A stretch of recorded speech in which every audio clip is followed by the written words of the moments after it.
So hello guys, I am Kumar के. First of all lots of thank you guys. ये channel पर अब आज 22,000 सब्सक्राइबर्स हो चुके हैं. So thank you so much. मैंने कभी इतना ज़्यादा ग्रोथ एक्सपेक्ट नहीं किया था. लास्ट 3-4 महीनों में मोर देन 10,000 सब्सक्राइबर्स ऐड हो गए इस चैनल पर. Hello everyone, I am Rohit Rana and I am currently in my final year. Okay. And sir, I have recently cracked SD internship offer from Amazon. Okay. And is it on campus or off campus, Rohit Rana? Sir, it was off-campus opportunity. Okay, okay. So thank you so much. Our lovely family. बहुत प्यार करता हूँ मैं आप लोगों से. तो guys ये वीडियो मैं बना रहा हूँ डीएसए गाइडेंस एंड रोडमैप के लिए. बहुत सारे बच्चों की रिक्वेस्ट आई है कि सर हमको डीएसए का कोई बराबर गाइड नहीं कर रहा है डेटा स्ट्रक्चर्स एंड एल्गोरिथम्स के लिए. हमको गाइडेंस चाहिए, हमको रोडमैप चाहिए कि 2026 में कैसे डील करें. इतनी सारी कंपनीज के जो ऑनलाइन असेसमेंट्स आ रहे हैं, इंटरव्यूज आ रहे हैं, क्या करें. क्योंकि देखो जो पॉपुलर इन्फ्लुएंसर्स है वो तो हमेशा गलत गाइडेंस देते हैं, आप लोगों को पता ही होगा. वो लोग आपको बोलेंगे स्टैंडर्ड डीएसए शीट्स करो, हो जाएगा.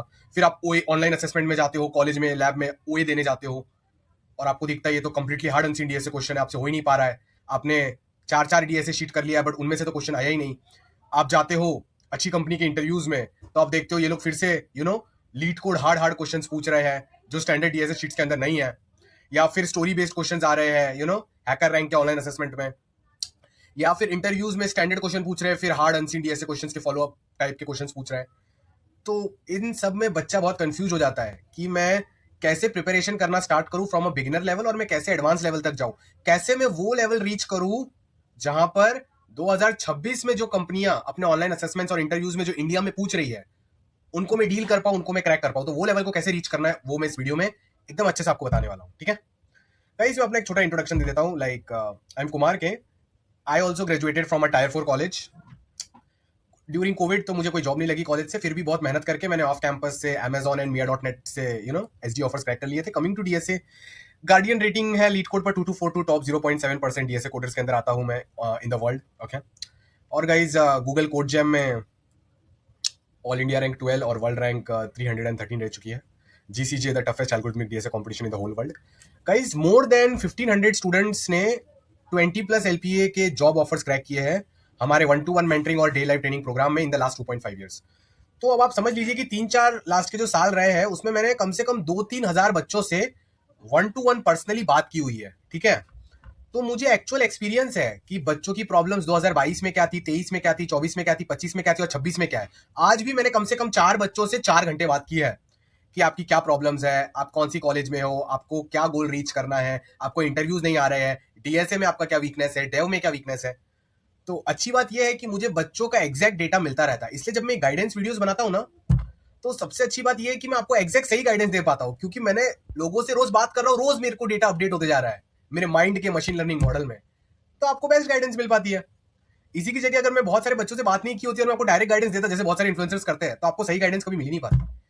तो और गाइस हाँ, डीएसए में ना फेसबुक हैकर कप का एक बहुत तगड़ा डीएसए कंपटीशन होता है हर साल. उसमें मुझे वर्ल्ड रैंक टॉप 700 और ऑल इंडिया रैंक टॉप 300 में आया है मेटा हैकर कप और टी शर्ट डिलीवर हो चुका है from USA to India to me. Okay. तो गाइज जितना भी मेरा डेटा सेट्स है नॉलेज का और जितना भी मैंने बच्चों को गाइड और ट्रेन किया है तो उन सबसे जो best data structures and algorithms का गाइडेंस है और रोडमैप है वो मैं आपको डायरेक्टली इस वीडियो में देने वाला हूँ. डेटा स्ट्रक्चर्स एंड एल्गोरिथम्स लोग कोडिंग में इसलिए करना चाहते हैं ताकि वो कंपनीज में जॉब प्लेसमेंट्स पा सके. As software engineer, front end developer, back end developer, AIML engineer, हर कोई भी टाइप का आईटी में इंजीनियर बनने का ट्राई करो एट नॉर्मल कंपनीज और गुड पेइंग कंपनीज. तो डीएसए कोडिंग का राउंड होता ही होता है और डीएसए को क्रैक करना मुश्किल होता जा रहा है 2026 एआई एरा में. क्यों? क्योंकि एआई का एरा चल रहा है तो कंपनीज हार्डर और हार्डर क्वेश्चंस पूछती जा रही है तो बच्चों को हार्ड लेवल का प्रैक्टिस करना पड़ रहा है. बट उनको जनरली बाहर से इन्फ्लुएंसर्स बोलते नहीं नहीं इतना मत करो, बस इतना थोड़ा सा कर लो, थोड़े से स्टैंडर्ड क्वेश्चन कर लो हो जाएगा, या बस ये 15 पैटर्न कर लो हो जाएगा. ऐसे कह कह के उनको गुमराह करते रहते हैं. फिर बच्चे बेचारे कम पढ़ाई करते हैं, फेल होते हैं और 2-3 साल उनको दुख होता है. फिर वो मेरे पास आते हैं, फिर सही गाइडेंस मिलती है, फिर और कुछ महीने पढ़ना पड़ता है, फिर जाके सिलेक्ट होते हैं. तो स्टार्टिंग के 2-3 साल वेस्ट ही मत करो ना, डायरेक्ट मेरे पास आओ, मेरी वीडियो से सही गाइडेंस लो, उसको फॉलो करो और अपना काम करवा लो. ओके. सो गाइस चलो सीधे बात करते हैं डीएसए के लिए आपको क्या करना है. तो मैं अपना स्केचपैड ओपन कर लेता हूं और बहुत जल्दी आज आपको बता दूंगा क्या करना है. ठीक है, सीधी बात, नो बकवास. तो चलते हैं स्केचपैड पर. आई होप आप लोग को मेरा स्केचपैड विजिबल हो रहा होगा. ठीक है. तो गाइज व्हाइट वाला बोर्ड लेते हैं, वो मेरा फेवरेट है. So let's take the white one. Okay. तो चलो जल्दी से चलते हैं. बहुत सारे पॉइंट्स मुझे बहुत जल्दी बताने हैं आपको. तो गाइज सबसे पहला पॉइंट क्या है, प्लीज नोट डाउन कर लेना ये सारे पॉइंट्स. ओके. ये सारे बहुत इंपॉर्टेंट पॉइंट्स हैं. Please have faith in God plus good health plus good mindset. Okay. अब ध्यान से सुनना मेरी बात को। राम राम। तो गाइस सबसे पहली बात है कि डिस्ट्रैक्शन फ्री लाइफ चाहिए आपको, ठीक है। तो बहुत बच्चों से बात किया मैंने, वर्किंग प्रोफेशनल से बात किया, तो मुझे पता चला कि आजकल सबकी लाइफ में ना बहुत मेंटल हेल्थ इश्यूज आ रहे हैं। मतलब कुछ ना कुछ उनको लाइफ में प्रॉब्लम लगी रहती है। रियल प्रॉब्लम नहीं है तो भी वो लोग को लाइक नेगेटिविटी बहुत है लाइफ में, ठीक है। नेगेटिविटी बहुत है, डिप्रेशन बहुत है, सैडनेस बहुत है, ओवर थिंकिंग बहुत है, ओवर एनालाइजिंग बहुत है, डर हमेशा बहुत ज्यादा लगता है जिंदगी में, कंपैरिजन बहुत करते हैं, जेलेसी बहुत है, सोशल मीडिया से बहुत डिस्ट्रैक्टेड है, अटेंशन स्पैन बहुत कम हो गया है, 5 घंटे एक जगह पर बैठ के पढ़ नहीं सकते। ये सब जेंजी के मॉडर्न लाइफ इश्यूज है। तो जितने भी आपके कॉम्पिटिटर्स हैं ना, जिनसे आप सोचते हो कि मुझे इनसे compete करके महंगी जॉब लेनी पड़ेगी, उनको बीट करना बहुत आसान है। 99% डिस्ट्रैक्टेड है। रोज सुबह उठते हैं, यूट्यूब पर टाइम वेस्ट करते हैं, शॉर्ट्स पे टाइम वेस्ट करते हैं, इंस्टाग्राम रील्स पे टाइम वेस्ट करते हैं, लोगों के स्टेटस स्टोरीज देख के चलते हैं, अपने एक्स को स्टॉक करते हैं, क्रश को स्टॉक करते हैं, उनके बारे में ही सोचते रहते हैं, कोई रिलेटिव से झगड़ा हो रहा है तो उसी में पड़े रहते हैं, ओवर थिंकिंग करते हैं, मेरी लाइफ खराब होने वाली है, एआई की हाइप न्यूज रोज पढ़ते रहते हैं कि एआई की वजह से इतने ले ऑफ हो गए, ये हो गया, वो हो गया, आपको कभी जॉब नहीं लगेगी। इतना नेगेटिविटी विचारों के ब्रेन में होता है कि 90% भगवान ने आपको बहुत अच्छा दिमाग दिया था, ठीक है, अच्छा खासा दिमाग दिया था डीएसए करने के लिए, उसमें आपने 99% कचरा भर दिया। अब आप अपने ब्रेन के 1% कैपेबिलिटी पे ही काम कर रहे हो, ये बात सच है। आप अपना आज का ही दिन ले लो, कितने परसेंट ऑफ टाइम आज आपने डीएसए के बारे में सोचा और कितने परसेंट ऑफ टाइम आपने दूसरी चीजों के बारे में सोचा। मैं गारंटी दे सकता हूँ ये वीडियो देखने वाला कोई भी ऐसा बंदा नहीं होगा जिसने 20% से ज्यादा सेकंड्स अपने दिन के डीएसए को दिए हो सोचने में। तो जब दिमाग में इतना कचरा चल रहा है ऑल टाइम, तो वो डीएसए कोडिंग पे कैसे फोकस करे। डीएसए कोडिंग मैथमेटिक्स जैसा होता है, उसको बहुत ज्यादा अटेंशन और फोकस चाहिए होता है। दिमाग में न्यूरल नेटवर्क्स डेवलप होने के लिए और बॉडी में मसल डेवलप होने के लिए हमको प्रैक्टिस करनी पड़ती है और उस पर बहुत ज्यादा अच्छे से ध्यान देना पड़ता है। तो ध्यान कैसे देंगे? सिंपल टिप है, मैंने अपने बच्चों को, जिस जिस बच्चे ने मेरी टिप फॉलो की है ना, उसने बहुत महंगे ऑफर्स क्रैक किए हैं, 40 लाख, इवन 2 करोड़ तक के ऑफर क्रैक किए हैं। रिसेंटली मेरे एक बच्चे ने माइक्रोसॉफ्ट का 2 करोड़ का ऑफर क्रैक किया था, Microsoft USA offer. Same trick सबको कहता हूं, आपको wake up early in the morning, आप सुबह जल्दी उठेंगे, आप सुबह जल्दी उठेंगे, ठीक है, वेकअप अर्ली कर लिया, गुड। और आप सुबह के 5 घंटे फोन यूज नहीं करेंगे, 5 आवर्स आप फोन यूज ही नहीं करेंगे, कोई फोन यूज नहीं करना है स्टार्टिंग के 5 घंटे। आपको, आप लैपटॉप खोलेंगे, आप लैपटॉप में डीएसए कोडिंग क्वेश्चन या जो भी आज आप पढ़ने वाले हैं, आप वो कोडिंग क्वेश्चन खोलेंगे, आप वो थ्योरी खोलेंगे, उसका रिटर्न सोल्यूशन और उसका वीडियो सोल्यूशन खोलेंगे और कोडिंग करेंगे आप लैपटॉप पर, और आप एक पेपर पेन या बुक रखेंगे, उधर आप रेफर करेंगे और चीजें पढ़ेंगे, ठीक है। कितना भी आपको फील हो और जो मोबाइल खोल के देख लूं, किसका फोन उठा लूं, कॉल उठा लूं, कोई मुझे कांटेक्ट कर रहा होगा, नहीं, 5 घंटे दिमाग को एकदम कट, दुनिया से कट हो जाओ। फिर गाइस जब आप 5 घंटा ऐसा डेली करोगे ना, आप डीप फ्लो स्टेट में चले जाओगे। फ्लो स्टेट यानी आपकी दुनिया दिन में सिर्फ 1-2 घंटा मैक्सिमम डीएसए कर पाती है, वो भी डिस्ट्रैक्टेड। वो डीएसए कर रहा है, हर 5 मिनट में फोन उठा के देख रहा है, हर 15 मिनट में फोन उठा के देख रहा है, कुछ ना कुछ और ही चल रहा है। तो दिमाग में दूसरी चीजें भी चल रही है, डीएसए भी चल रहा है, तो डीएसए मजबूत नहीं हो पा रहा है। पर अगर 5 घंटा दिमाग में सिर्फ डीएसए चले, तो आप जिस स्पीड से क्वेश्चन करोगे, आप जिस स्पीड से उन चीजों को सीखोगे और चीजों को एब्सॉर्ब करोगे, वो नॉर्मल लोगों के कंपैरिजन में 2 times, 5 times, 10 times, even 100 times जा सकता है। तो सिर्फ घंटे आप नहीं बढ़ा रहे हो, आउटपुट जो होता है ना, वो एनर्जी मल्टीप्लाइड बाय फोकस होता है। एनर्जी तो आपने बढ़ा दी 5 घंटे, ठीक है, फोकस लोग का नहीं है। अगर आप 5 घंटा को एक चीज कर लिए तो सारे कॉम्पिटिटर्स को बीट कर लोगे। मैं लिख के देता हूं आपको। तो सिंपल चीज है, सुबह उठना है, ये फोन दिख रहा है S24 अल्ट्रा प्रो, ठीक है, इसको दूसरे रूम में रखना है, 5 घंटे तक अच्छे से पढ़ना है आपको, एकदम मस्त तरीके से पढ़ना है। फिर अरे ये तो लगा है 5 घंटे तक एकदम मस्त तरीके से अच्छे से आपको पढ़ना है। फिर उसके बाद आपको लाइफ में जो करना है करो, ये चीज याद रखना। और 5 घंटे तक कुछ यूज मत करना। और अगर आपको लाइफ में कोई स्ट्रेस है या कोई नेगेटिविटी है, तो स्ट्रेस और नेगेटिविटी जनरली मोबाइल से आती है और लोगों से आती है, ठीक है। तो मोबाइल से थोड़ा दूरी करो। वो एप्स, इंस्टाग्राम, जो भी एप्स है जिन्होंने आपका अटेंशन हाईजैक कर लिया कोई ना कोई तरीके में, या जो भी लोग हैं जिन्होंने आपको परेशान कर रखा, उनसे दूर जाओ। और अगर आपको फिर भी बहुत नेगेटिविटी फील होती है, दिमाग में दर्द होता रहता है, आपको लगता है कि आप एक पेसिमिस्टिक इंसान बन गए हो गाइस, तो प्लीज आप बिना शर्माए, आजकल ये बहुत बच्चों को प्रॉब्लम हो रही है, इसलिए मैं ये सजेस्ट करूंगा, आप प्लीज एक सेशन बस बुक कर लीजिए साइकोलॉजिस्ट के साथ, थेरेपिस्ट के साथ या साइकेट्रिस्ट के साथ, ठीक है। कभी कभी जरूरी होता है कि हम अपने अंदर के जो बहुत पर्सनल लाइफ प्रॉब्लम्स है वो किसको शेयर करके बताएं, तो वो हमको एक पर्सपेक्टिव दे पाते हैं और जरूरत पड़े तो कुछ मेडिसिन दे पाते हैं, जिससे हमारा ब्रेन काबू में आ पाए, ठीक है। तो हेल्प सीक आउट करने में कभी इश्यूज ना लीजिए, या फिर अपने पेरेंट्स को अगर वो सपोर्टिव है या मेंटर्स को बताने की कोशिश कीजिए, ठीक है। आपका ये सब कहने का क्या मतलब है कि आपका ब्रेन ऑप्टिमल स्टेट में होना चाहिए डेटा स्ट्रक्चर्स एंड एल्गोरिथम्स करते हुए। बहुत लोग आपको बहुत सारी टिप्स देंगे कि ये कर लो वो कर लो, बहुत सारे लोग आपको बहुत सारी टिप्स देंगे, ठीक है।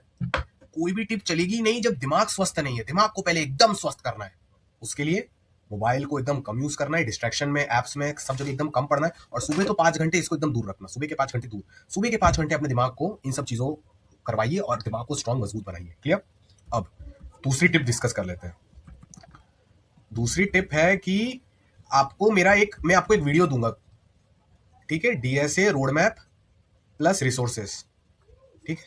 तो मैं आपको एक वीडियो दूंगा इस यूट्यूब के ना, आप डिस्क्रिप्शन में जाओ और या फिर इस पिंड कमेंट में जाओ, आप यूट्यूब के जो भी है पिंड कमेंट के अंदर आपको जाना है और आपको चेकआउट करना है जो वीडियो मैंने डाला है। उस वीडियो में सब कुछ एकदम डिटेल्ड में एक्सप्लेन रहेगा, ठीक है। लाइक उसमें बताया होगा कि एग्जैक्ट डीएसए रोड मैप क्या फॉलो करना है, स्टैंडर्ड डीएसए क्वेश्चंस कितने करने हैं, नॉन स्टैंडर्ड डीएसए क्वेश्चंस कितने करने हैं, सब एकदम डिटेल में बताया होगा उसके अंदर। एग्जैक्ट रिसोर्सेज कहां से क्वेश्चंस करने हैं, क्या प्रैक्टिस करना है, सब। मेरा फ्री कोर्स का कैसे यूज करना है 51 आवर का डीएसओ सीपी का, वो भी। और मैं जो फ्री लाइव क्लासेस देता हूं सैटरडे संडे, वो कैसे यूज करनी है, सब। और अगर आपको मुझसे 1-to-1 मेंटरिंग, फैंगेम, जॉब रेफरल सपोर्ट, ये सारी चीज चाहिए, ये भी सब बताया हुआ उधर। तो उसको आपको फॉलो करना है। ये सारा मटेरियल आपको कमेंट में मिल जाएगा। अब थर्ड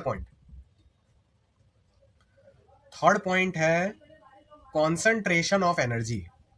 तो आपको ना डिस्ट्रैक्टेड वे में डीएसए नहीं करना है। बहुत सारे बच्चे डिस्ट्रैक्टेड वे में कर रहे हैं, तो ये चीज बहुत प्रॉब्लम क्रिएट कर रहा है एक्चुअली।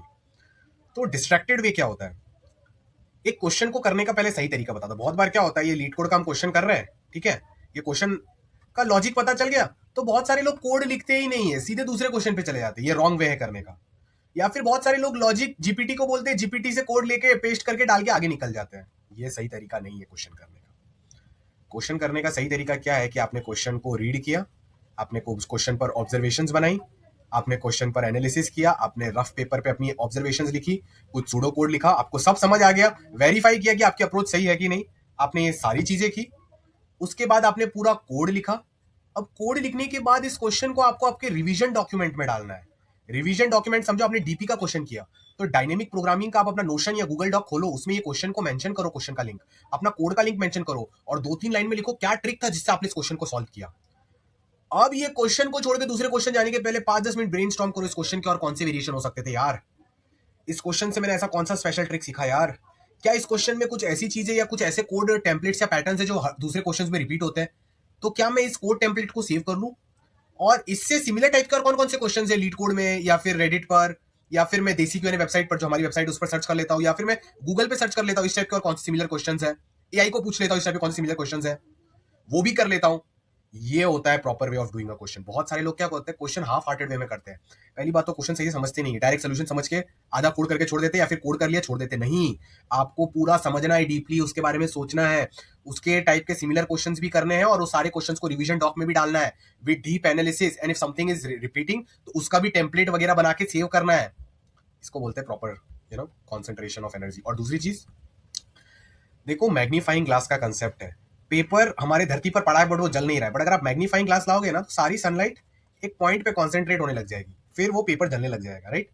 तो जब आप स्पेसिफिकली बिगिनर या इंटरमीडिएट स्टेज पर होते हो ना, तो समझो आप लोग को डीपी मास्टर करना है, तो आपको कंटिन्यूअसली 10-15 दिन डीपी के ही वीडियोस देखने चाहिए, डीपी के ही क्वेश्चंस करने चाहिए, और डीपी का ही रिसर्च करना चाहिए मार्केट में कि कैसे कैसे डायनेमिक प्रोग्रामिंग के यूट्यूब पे कोर्सेज है, फ्री कोर्सेज, पेड कोर्सेज, कौन कौन से क्वेश्चंस अलग अलग वेबसाइट्स पे एग्जिस्ट करता है, सब आपको कॉन्स्टेंटली स्कैन करना है और सॉल्व करना है, स्कैन करना है, एनालाइज करना है, कौन सा अच्छा मटेरियल है, सॉल्व करना है। 10-15 दिन पूरा इसी में लगना चाहिए, तब जाके आप डीपी मास्टर करोगे, तब जाके ब्रेन में वो न्यूरल सर्किट्स डेवलप होंगे जो आपको डीपी में स्ट्रॉन्ग बना रहे हैं। बट लोग क्या करते हैं, एक दिन डीपी किया, अब दूसरा दिन भी डीपी करना था, बट वो लोग क्या होगा, वो लोग लीड कोड पीओटीडी करेंगे जिसमें सेगमेंट्री का क्वेश्चन है, या फिर स्टैक का क्वेश्चन है, जीएफजी का पीओटीडी कर लेंगे, या फिर कोई रैंडम स्टैंडर्ड डीएसए शीट का क्वेश्चन कर लेंगे कोई अलग टॉपिक का। तो प्रॉब्लम क्या होती है कि आपको डीपी डेवलप करना था आपके दिमाग में, उसके न्यूरल सर्किट, आप हर दिन अलग अलग अलग अलग टॉपिक, हर दिन में ही 4-5 टॉपिक कर ले रहे हो, तो एक चीज आपकी स्ट्रांग हो ही नहीं पा रही है। तो कॉन्सेंट्रेशन ऑफ एनर्जी तो करो यार, कोई एक टॉपिक स्ट्रांग करना है आपको, एरे और हैशिंग स्ट्रांग करना है, तो पहले एरे हैशिंग में घुसो तो सही यार 5-10 दिन के लिए, उसके सारे वेरिएशन तो करो यार, उसके सारे कोड तो लिखो यार, उसको सारे रिवीजन डॉक तो बनाओ यार, उस पर बैठ के मेडिटेशन करो, सोचो और क्या क्या हो सकता है यार। क्यों आप बार बार फ्लक्चुएट हो रहे हो, बार बार ऊपर नीचे ऊपर नीचे ऊपर नीचे होते जा रहे हो? नहीं, एक चीज पर बहुत डीप फोकस करना होता है और रिजल्ट के लिए बैगर मत बनिए। ऐसा मत करिए कि 3 दिन डीपी किया तो आप सोच रहे हो कि अभी मैं आज से कोई भी डीपी क्वेश्चन देखूंगा मुझसे हो जाना चाहिए। नहीं, 15 दिन रोज 12 घंटे बैठ के तुम पहले डीपी करो, फिर खुद से एक्सपेक्टेशंस किया करो। काम करते हो कम, एक्सपेक्टेशन बहुत ज्यादा रखते हो डीएसए कोडिंग में, बहुत गलत चीज है। ये भी मैं एक जगह कवर करूंगा। ऐसे तो मैंने डीएसए की बहुत वीडियोस बनाई है, बट कॉन्सेंट्रेशन ऑफ एनर्जी पे प्लीज ध्यान रखो। लास्ट पॉइंट तो मैं यही बोलूंगा कि एआई को एकदम कम यूज करो। एआई यूजेज को एकदम कम कर दो आप लोग, प्लीज प्लीज प्लीज। अब मैं इसको डिटेल में नहीं बता रहा, बट हार्वर्ड या not Harvard, I think MIT, Harvard का भी हुआ होगा, एमआईटी ने रिसर्च लॉन्च किया है कि जब भी आप कॉग्निटिव टास्क के लिए एआई ज्यादा यूज करते हो तो आपका दिमाग कमजोर होता रहता है। मतलब अगर आप डीएसए के लिए एआई यूज करोगे तो एआई तो डीएसए में अच्छा बन जाएगा, आप नहीं बनोगे। क्यों? क्योंकि डीएसए के लिए दिमाग में सोचना पड़ता है, क्रिएटिविटी लगती है, प्रॉब्लम सॉल्विंग लगती है। आप बार बार वो चीज मशीन से करवा रहे हो तो आपका तो स्किल कैसे बढ़ेगा? फिर एआई यूजेज डीएसए में उसको करना चाहिए जो डीएसए में ऑलरेडी कैंडिडेट मास्टर है कोड फोर्सेस पे, या 2400 के या 2000 के ऊपर रेटिंग है लीड कोड में। तो उसको पता तो चलता है कि एआई सही समझा रहा है कि गलत पढ़ा रहा है, उसमें इतना एबिलिटी होता है एनालिसिस करने का। एक बिगिनर या फिर इंटरमीडिएट को एआई एकदम कम से कम यूज करना चाहिए। सबसे बड़ी गलतियां यही होती है कि हमको लॉजिक पता चल जाता है, हम एआई को बोलते हैं कि ये लॉजिक के कोड करके दे दो। कभी नहीं करना चाहिए, इससे आपकी कोडिंग इंप्लीमेंटेशन पावर वीक हो जाएगी। कोई भी क्वेश्चन नहीं आ रहा है, जल्दी से एआई को चिपक लेते हैं, इससे क्या हो जाता है? आपकी थिंकिंग स्किल वीक हो जाती है। नहीं आ रहा क्वेश्चन तो आधे घंटे उसके साथ जूझो, दिमाग पे प्रेशर डालो कि नहीं भाई नहीं, आंसर नहीं बताएंगे हम, तुम खुद सोचो खुद सोचो खुद सोचो। आधे घंटे बाद जब कहीं से कुछ पता नहीं चल रहा है तब उसका वीडियो सोल्यूशन, टेक्स्ट सोल्यूशन या एआई से हिंट मांग सकते हो। आधे घंटे तो अपने ब्रेन को तड़पाओ। तीसरा चीज, बहुत बार एआई ना आपको बहुत सबटली रॉन्ग इन्फॉर्मेशन दे देता है। कोई अगर आप न्यू डीएसए क्वेश्चन पूछोगे तो, या कोई अंदर का कोई डीप कंसेप्ट कुछ पूछोगे तो कभी कभी आपको गलत कोड या गलत कुछ इन्फॉर्मेशन दे देता है, तो आप गलत चीजें सीख लोगे या फिर आप गलत चीज को सच मान लोगे। ये ऐसा होता है, ठीक है? आई एम नॉट सेइंग सब केसेस में होता है, बट ऐसा हो जाता है। तो प्रॉब्लम क्या होता है, जो बेचारा बच्चा बिगिनर या इंटरमीडिएट होता है उसको लगता है यही सही है, इसलिए बोल रहा है। एडवांस बंदा एक झटके में पहचान सकता है कि एआई ने ये सही बोला, ये गलत बोला, तो इसको रिजेक्ट करो, इसको एक्सेप्ट करो। मैं तो कहूंगा एडवांस वाले को भी कम करना चाहिए एआई का यूजेज। क्यों? क्योंकि बार बार आपको खुजली लगी रहती है कि एआई को आंसर पूछ लेता हूँ, एआई को आंसर पूछ लेता हूँ। इन सब चक्करों में आपने अपने दिमाग को कमजोर कर लिया, अपने दिमाग को सोचने पे मजबूर नहीं किया। अपने दिमाग को सोचने में मजबूर नहीं किया, आपका दिमाग मजबूत नहीं बनेगा। फिर जब इंटरव्यू में जाओगे तब कोड तो खुद से ही लिखना है, तब खुद से ही सोचना है। तब इंटरव्यूअर नहीं बोलेगा भाई चैट जीपीटी पे सर्च करके आंसर दो। इसलिए तो होपफुली गाइस आपको ये वीडियो पसंद आई। In every ingoing and outgoing breath always take the name of God, Ram Ram, like this, so you can reach moksha, because you have to reach God and not be born again and again in this 84 lakh योनिया as insects and dogs, cats, etc.